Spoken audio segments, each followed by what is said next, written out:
मुझे बस आपसे एक ही चीज चाहिए, वो है आपका वोट।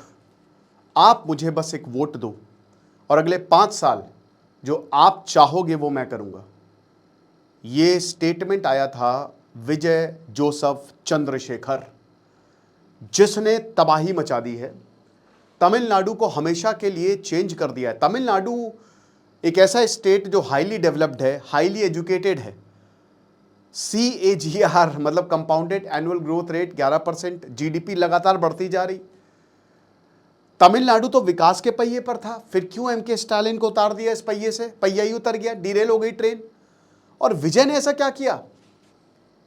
विजय ने ऐसा किया ये कि इमोशनल पॉलिटिक्स। विजय ने पूरे तमिलनाडु की जनता को जीत लिया अपने चार्म से। और ये एक बहुत बड़ा एग्जाम्पल है बाकियों के लिए कि पॉलिटिक्स की कैसे जाती है। प्रशांत किशोर एक बहुत बड़ा नाम बने। विजय ने वही फॉलो किया जो प्रशांत किशोर ने बोला। खुद बिहार नहीं जीत पाया प्रशांत किशोर, लेकिन बाकियों को जिता दिया। ये वही बात है कि हो सकता है कि कोच एक बहुत महान प्लेयर ना बन पाए, बट कोचिंग बहुत बढ़िया करता है और नतीजा आपके सामने है। आज हम विजय की तफ्तीश से बात करेंगे। हम इनका पूरा करियर देखेंगे, विवाद देखेंगे, इनकी राजनीति देखेंगे और इन्होंने क्या अलग किया। अगर आप राजनीति में करियर बनाना चाहते हैं तो ये एग्जाम्पल हैं आपके सामने। लेकिन एक और चीज़, मुझे पता है कि आप बहुत कमज़ोर महसूस करते हैं। मुझे पता है कि कभी कभी आपका दिमाग ख़राब हो जाता है लोगों के ताने सुनकर, बट अब ऐसा नहीं होगा, क्योंकि हम एक शानदार कोर्स साइकोलॉजी ऑफ पावर आपके लिए ही हमने बनाया है। कल 12 बजे से क्लासेस शुरू होंगी। टेलीग्राम ग्रुप इसका बन गया है, तो डिस्क्रिप्शन और कमेंट बॉक्स में लिंक है। विजय की जो कहानी है कमाल की है। विजय एक एक्टर नहीं है, उनको परिवार बच्चा मानता है, अपना बेटा मानता है। तमिलनाडु में, तमिलनाडु की जो पॉलिटिक्स है, पेरियार आए जिन्होंने लैंग्वेज प्राइड, द्रविडियन मॉडल दिया, जिन्होंने कास्ट वेलफेयर की बात की, जिन्होंने नॉर्थ डोमिनेंस की बात की, और वहां से तमिलनाडु में पॉलिटिक्स शुरू होती है एक अलग तरीके की। मेरे आइडल के कामराज, जो बहुत लंबे समय तक तमिलनाडु के CM रहे, 1953 से 63, उस समय मद्रास था, 1967 में वो तमिलनाडु हो गया। और उसके बाद पेरियार की राजनीति शुरू हुई। फिर आए M करुणानिधि, उन्होंने वेलफेयर पॉलिटिक्स शुरू कर दी, उन्होंने लोगों की बात करनी शुरू कर दी। तमिलनाडु एक बेस्ट एग्जांपल है कि फ्रीबीज के साथ साथ एक स्टेट कैसे डेवलप हो सकता है। तमिलनाडु में पीपल सेंट्रिक स्कीम्स हैं, और तमिलनाडु भारत का सबसे इमोशनल स्टेट है। वहां पे लोग दिल से सोचते हैं, दिल से। अगर आप उनको प्यार करेंगे, वो आपको बदले में इतना प्यार करेंगे।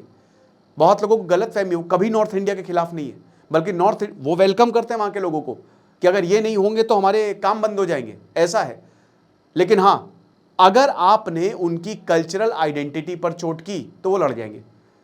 और ये यहां बीजेपी ने बहुत बड़ी गलती कर दी। अन्ना मलाई, जिनको बीजेपी का फेस माना जा रहा था, अगला प्रधानमंत्री अन्ना मलाई को बोला जाता था, वो दूर हो गए बीजेपी से। वो सिर्फ इसी वजह से कि जो डिलिमिटेशन हुआ, जो द्रविडियन कहते ना कि जो आइडेंटिटी पे चोट की बीजेपी ने, वहां पे वो मात खा गई।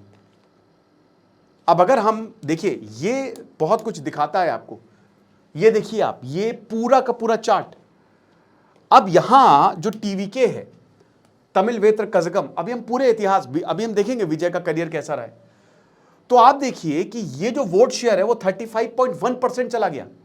Would you believe it? TVK, इतने लोगों ने वोट किया। अर्बन इंडिया में तो 52%। और जहां पे DMK को सीटें मिल रही थी, DMK 24.2% पर आ गई। और AIDMK ने भी बहुत अच्छा काम किया, 21.121%। ये हालात है। अब आप देखिए, जहां पे DMK का वोट शेयर 37.7% था, वो घट के 24.2% हो गया। एक और बहुत बड़ा सवाल ये है कि क्या वाकई में द्रविडियन पॉलिटिक्स हो रही है? भाई, TVK को सीट मिली है 107, 107, DMK को 59, और किधर चला गया, AIDMK को 47। इतनी सीटें मिली हैं। अब 118 चाहिए, 234 सीटें हैं। जाहिर सी बात है, DMK के अंदर बहुत सारी पार्टीज हैं, AIDMK के बहुत अंदर पार्टीज हैं, टूट के इनके साथ आ जाएंगी। कांग्रेस ने ऑलरेडी सपोर्ट दे दिया है, विजय विल बी द CM। हो जाएगा। अभी गवर्नर जब फ्लोर टेस्ट बुलाएंगे तो आसानी से ही काम हो जाएगा, प्रूफ कर देंगे Vijay will be the CM। MGR और एनटीआर के बाद तबाही मचाने वाली इनकी राजनीति रही है। यह चीज है भाई। विजय ने साफ साफ बोल दिया था कि हमारी आइडियोलॉजिकल बैटल बीजेपी से है और हमारे जो मेन पॉलिटिकल ओपोनेंट है वो डीएमके है। बट मुझे ऐसा क्यों लग रहा है कि शायद बीजेपी के साथ विजय चले जाएं। You will be surprised, but Vijay central से ज्यादा क्लोज है। यस, देखेंगे, अभी तो बहुत पत्ते खुलने बाकी है। बट आप वोट शेयर देखिए, और यहां पे इलेक्टोरल 5.7 करोड़ थे, उतना असर यहां पे हुआ नहीं एसआईआर का, और होता भी नहीं है क्योंकि तमिलनाडु एक एजुकेटेड स्टेट है, ई educated and emotional. Voter turnout 86.2% रहा, तबाही मचा दी, हर कोई वहां पे वोट करता है, और 34.9% के साथ टीवीके ने वो सबसे आगे है। और द्रविडियन, देखिए क्यों यहां पे द्रविडियन पॉलिटिक्स को क्वेश्चन किया जा रहा है। जो एआईडीएमके, ठीक है, ऑल इंडिया द्रविड़ मुनेत्र कजगम, ठीक है, पूरी द्रविडियन पॉलिटिक्स इन्होंने की। देन डीएमके, द्रविडियन पॉलिटिक्स में कोई गलत नहीं है, पहले मैं बता दूं। इन दोनों का वोट शेयर 72% से घटकर इस बार 45% हो गया है। Drastic change. और विजय, जिन्होंने बहुत कम रैली की, विजय ऑन एन एवरेज खाली 35 मिनट बोले, एमके स्टालिन 356 मिनट बोले, एडिपडी पलनीस्वामी वो भी ऐसे ही 300 साढ़े 300 मिनट बोले हैं ऑन एन एवरेज। विजय ने बहुत कम मीडिया इंटरव्यू दिए। जो अभी भगदड़ हुई, 41 लोग मरे, विजय 1 महीने बाद उन लोगों को अपने घर में बुलाते हैं, जो कि एक पीआर स्टंट था। 3 दिन बाद विजय का स्टेटमेंट आता है, जबकि एमके स्टालिन जो है वो हॉस्पिटल में जा जाके सबसे मिल रहे थे। फिर भी विजय के लिए किसी का प्यार कम नहीं हुआ। कौन है? थालापति। जननायक अटकी हुई है, अब रिलीज हो जाएगी। थालापति विजय की शुरुआत इनके पिताजी ने ही की थी। चंद्रशेखर ईसाई हैं, क्रिश्चियन हैं। चंद्रशेखर जो है, ऐसे चंद्रशेखर, वो मूवीज प्रोड्यूस किया करते थे 1960s 70s में, और डायरेक्ट भी किया करते थे। बट उनकी मूवीज उतनी चलती नहीं थी। वो क्रांति की बात करते थे, लोगों की बात करते थे, तो कई बार राजनीतिक टसल्स होती थी। लेकिन फिर उनके यहाँ जन्म हुआ विजय का, और एक छोटी सी प्यारी सी बेटी विद्या। लेकिन अभी ये कहानी एक मोड़ लेगी। विजय जो है वो इतने शरारती थे, इतने शैतान थे, उनकी मम्मी बताती हैं कि मतलब वो बोलते ही रहते तो चुप ही नहीं होते थे। उनको बोला भाई चुप हो जा। बहुत शरारती थे, लोगों की नकल करते थे, तूफान थे। लेकिन प्रॉब्लम क्या हुई? 2 साल की जब उनकी बहन विद्या थी और 10 साल के विजय थे, तो उनकी बहन का देहांत हो गया। और आज भी विजय उस चीज से उबर नहीं पाए हैं। वो अपनी बहन को बहुत प्यार करते थे, बहुत ज़्यादा। और जब वो बीमार हुई, 2 साल की थी, और जब देहांत हो गया, तो विजय एकदम शांत से हो गए।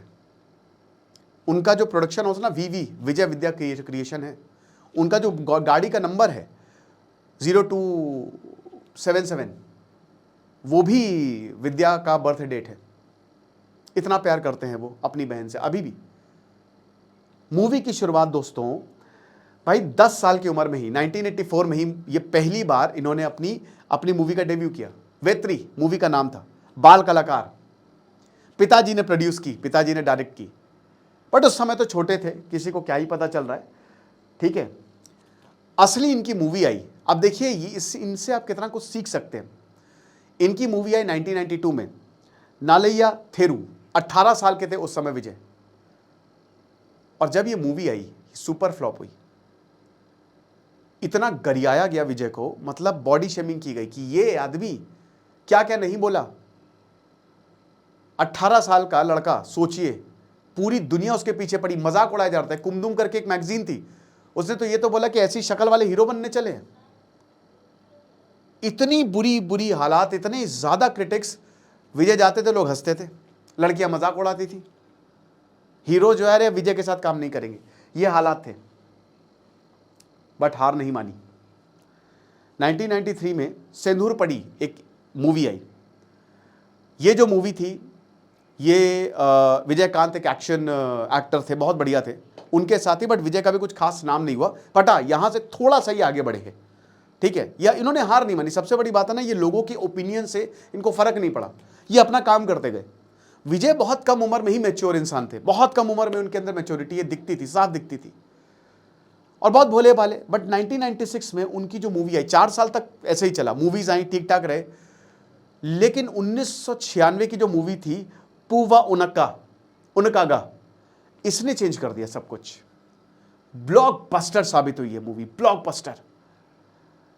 यहां पे एक्शन इमेज की तरह, क्योंकि इनके पिताजी चाहते थे, पिताजी सहारा थे, जब कोई प्रोड्यूसर काम नहीं कर रहा था, किसी ने नहीं सोचा था कि पहली मूवी इतनी बेकार निकलेगी, ऐसा डेब्यू कोई नहीं चाहता। बट पिताजी ने साथ दिया कि मैं तुम्हारी मूवीज प्रोड्यूस करूंगा। अभी पिताजी से भी आगे जाके कॉन्फ्लिक्ट होगा। वो चाहते थे डायरेक्टर साहब इनको एक्शन हीरो की तरह पेश करें, बट डायरेक्टर ने बोला कि आप चिंता मत करिए, एक्शन हीरो नहीं, बट मैं किसी और की तरह पेश करूंगा। पूवा उनक्कागा में सैयारा क्या है, आप ये मूवी देखिए, आखिरी में अपने प्रेम का त्याग कर देता है, लव स्टोरी है ये, लेकिन एक ऐसी लव स्टोरी है, एक ऐसा भोला आदमी, ठीक है, एक ऐसा बहुत ही है ना कि मतलब वो अपने अपने समझौते से कभी मतलब जो उसके आइडल्स उससे समझौता नहीं करेगा, और दूसरों की खुशी के लिए वो सब कुछ कुर्बान कर देगा। लोगों ने हाथ लिया यहां पे विजय को, घर घर कहते ना कि अगर बच्चा हो तो ऐसा हो।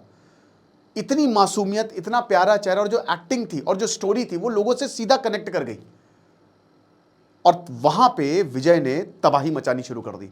1996 एक गेम चेंजर रहा। जिस मैगजीन ने उनको धर के गरियाया था, वो मैगजीन उनकी तारीफों के पुल बांध रही थी, राइट, और ये बहुत बड़ी ब्लॉकबस्टर ये साबित हुई। फिर एक मूवी आई थिरुमलाई, और उसके बाद ऐसे ही चलता रहा, बट वो क्या थे ना कि फंसे हुए थे वो। एक्चुअली प्रॉब्लम ये थी कि 1996 के बाद भी उन्होंने मूवी की, बट कोई एक्शन मूवी नहीं की, ज़्यादातर वो रोमांटिक मूवी करते थे। इसी तो एक टाइप एक्टर के अंदर टाइप कास्ट हो गए थे वो, कि एक ही तरीके के रोल करता है। 2003 में उनकी थिरुमलाई, ये एक एक्शन मूवी थी, अगेन गेम चेंजर। थिरुमलाई ने इतना ज़्यादा इनको हिट बना दी कि भाई एंग्री यंग मैन विजय, अगले साल एक और मूवी आई घिली, 50 करोड़ का इसने बिजनेस कर दिया, सीधा कमल हसन और रजनीकांत के साथ। वैसे रजनीकांत के विजय बहुत बड़े फैन हैं, इनको यंग थलाइवा बोला जाता था, थलाइवा रजनीकांत, यंग थलाइवा, उत्तराधिकारी रजनीकांत के। And then he never looked back, एक के बाद एक थुपुक्की। AR मुरुगदॉस ने जब इनकी ये मूवी बनाई 100 करोड़ में आ गई है। बीच में अप्स एंड डाउन्स हुए, बट 2009 में इन्होंने एक NGO टाइप का शुरू किया। एक्चुअली विजय के बहुत सारे फैन क्लब थे, ठीक है, तो इन्होंने एक फैन क्लब को मतलब एक आइडेंटिटी दे दी,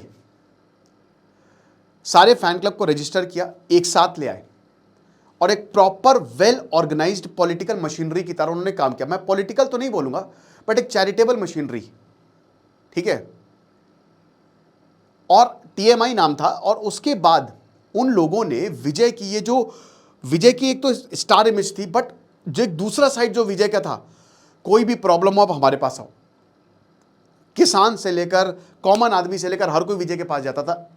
इनके जो फैंस थे, मतलब अगर आप एक विजय के फैन हो तो आप कोई फैन क्लब ऐसा फेसबुक वाला नहीं है या सोशल, ये ग्राउंड पे काम कर रहा था।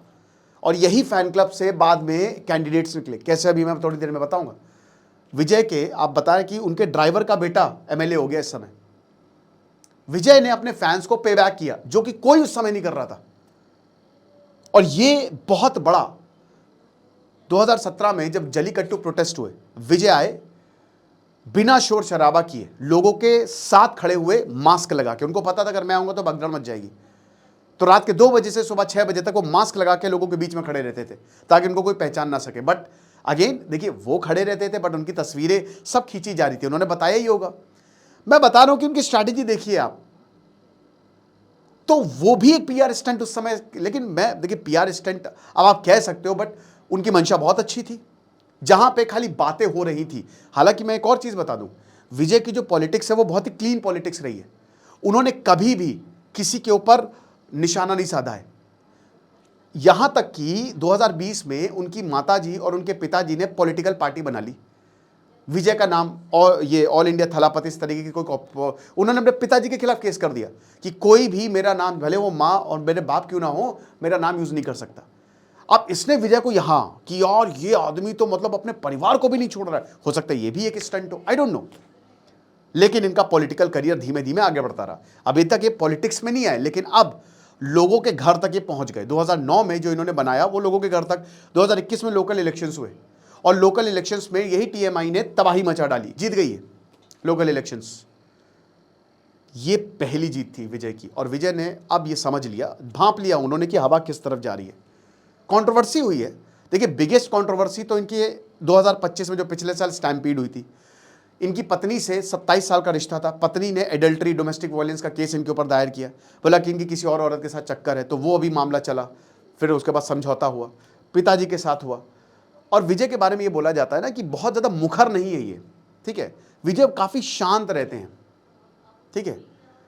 आपको विजय बहुत ज़्यादा मीडिया इंटरव्यूज देते हुए नहीं दिखेंगे आपको, बहुत ज़्यादा ये ऐसा नहीं कि मतलब सीधा रैली के अंदर ही, रैली इन्होंने की, बहुत ज़्यादा नहीं की, आखिरी के वक्त में इन्होंने थोड़ी रैली ज़्यादा बढ़ा दी, बट द थिंग इज कि उनको पता था कि उनको कहाँ पे हिट करना है, वो सीधा लोगों तक पहुँच रहे थे, और यही हमको देखने को मिला।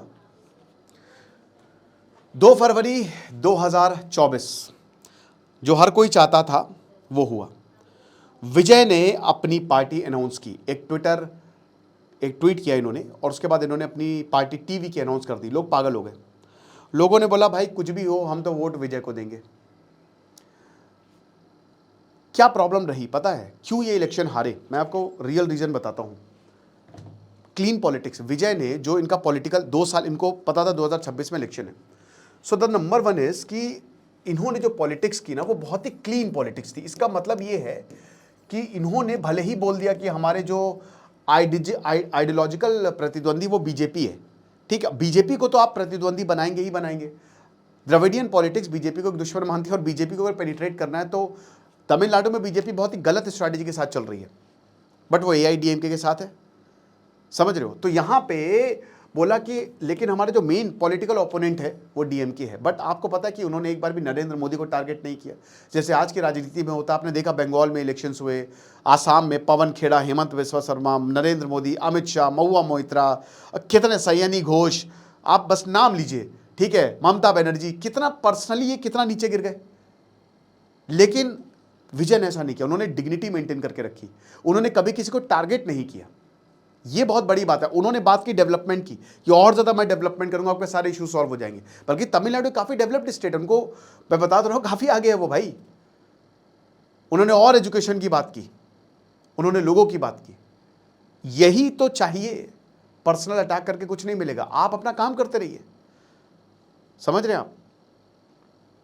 ये जो क्लीन पॉलिटिक्स थी ये कमाल, इसी वजह से डीएमके और एआईडीएमके ने इनको पूरी तरीके से इग्नोर किया, ये लोगों के साथ आ गया, जैसे जो 2014 में बीजेपी के साथ हुआ था, नरेंद्र मोदी के साथ हुआ था। इन्होंने बोला अरे कल का लौंडा जीतेगा, चलो आगे बढ़, हट। डीएमके एआईडीएमके ने पूरी तरीके से इनको इग्नोर मारा, और इसका फायदा विजय ने उठाया, विजय जोसेफ ने उठाया। वो अपना काम करते रहे। कल जब इलेक्शन हुए, मतलब अभी परसों जब रिजल्ट्स आए, तो राहुल गांधी ने तो सबसे पहले बोला कि मैंने तो विजय से बात भी कर ली है, मैं सपोर्ट दूंगा। देखिए कांग्रेस के साथ जाना विजय के लिए बढ़िया रहेगा, क्योंकि एक तो वो सेंटर के थोड़ा क्लोज रहेंगे, हिंदी बेल्ट के क्लोज रहेंगे। लेकिन अगर वो बीजेपी के साथ गए तो कहीं ना कहीं प्रॉब्लम, क्योंकि बीजेपी के नाम पे तो उन्होंने इलेक्शंस लड़ा था, ये चीज़ है। इससे पहले 2006 में तमिलनाडु में एक हंग वर्डिक्ट रहा था, क्योंकि अभी भी ये हंग असेंबली है। डीएमके को 92 सीटें मिली थी, तब करुणानिधि ने एक माइनॉरिटी गवर्नमेंट बनाई थी। ओके, अब इस समय विजय सबसे आगे हैं और विजय सीएम बनेंगे, कोई रोक नहीं सकता। टाइमिंग परफेक्ट है, जबरदस्त टाइमिंग है। करुणानिधि और जय, देखिए एमके स्टालिन बहुत बड़े पॉलिटिशियन नहीं कि वो लीडर ऑप्शन नहीं था तो ये आ गए एमके स्टालिन, वरना मेन तो वही ई पलानिस्वामी करुणानिधि थे। बट जैसे ही उन्होंने सीट खाली की, विजय को लगा कि हाँ यार अब टाइमिंग अब सही है, और अब मुझे जो है जल्द से जल्द गलती नहीं करनी और तुरंत जो है अब आ जाना चाहिए, और यही उन्होंने किया। फेडरलिज्म को लेकर काफ़ी डिबेट हुई, सेंटर वर्सेस तमिलनाडु पिच, जिसमें स्टालिन ने लोकल इश्यूज को भुला दिया। ये भी एक बहुत बड़ा रोल प्ले किया विजय की जीत में। स्टालिन ज़्यादा सेंटर से भिड़े हुए दिखे, लोकल इश्यूज़ की बात नहीं की। और मैंने क्या बताया कि तमिलनाडु एक अवेयर स्टेट है, उसको पता है कि उसके इश्यूज़ क्या है, और अगर आप उनके इश्यूज़ की बात नहीं करोगे तो आपको हरा देंगे। एंटी इनकम्बेंसी बहुत बड़ी थी, क्राइम अगेंस्ट वुमेन थोड़ा सा यहाँ पे बढ़ रहा था, ठीक है।